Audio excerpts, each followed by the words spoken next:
भारत, सोने की चिड़िया, जिसकी दौलत, मसाले और सभ्यता पर पूरी दुनिया की नजर थी।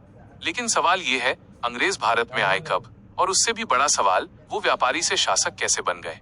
ये कहानी तलवार से नहीं, चालाकी, धोखे और लालच से लिखी गई थी। आज हम जानेंगे भारत की वो कहानी जो स्कूल की किताबों में अधूरी है। 15वीं शताब्दी, यूरोप के देश मसालों के लिए तड़प रहे थे। काली मिर्च, दालचीनी, इलायची और इन सब का राजा था भारत। नरेटर, भारत के मसाले उस समय सोने से भी ज्यादा कीमती थे। लेकिन एक समस्या थी, समुद्री रास्ता नहीं पता।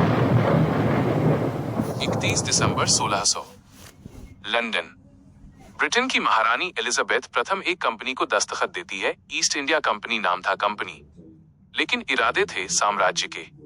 1608 में पहला अंग्रेजी जहाज भारत पहुंचा, सूरत, गुजरात।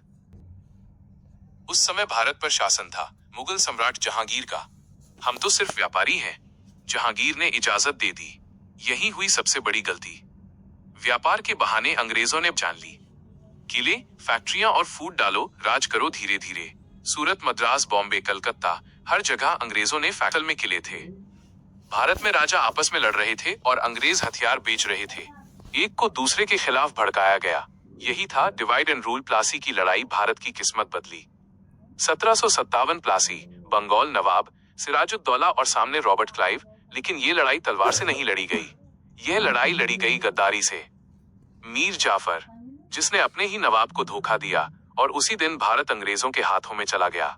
व्यापारी से शासक, 1757 के बाद ईस्ट इंडिया कंपनी सिर्फ व्यापारी नहीं रही, उसके पास था सेना, टैक्स वसूली, कानून, सत्ता। भारत गुलाम हो चुका था, बिना पूरी तरह समझे। सवाल जो आज भी जिंदा है, अंग्रेज तलवार लेकर नहीं आए थे, वो समझ लेकर आए थे।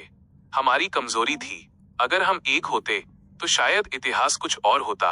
ये कहानी सिर्फ इतिहास नहीं, एक चेतावनी है।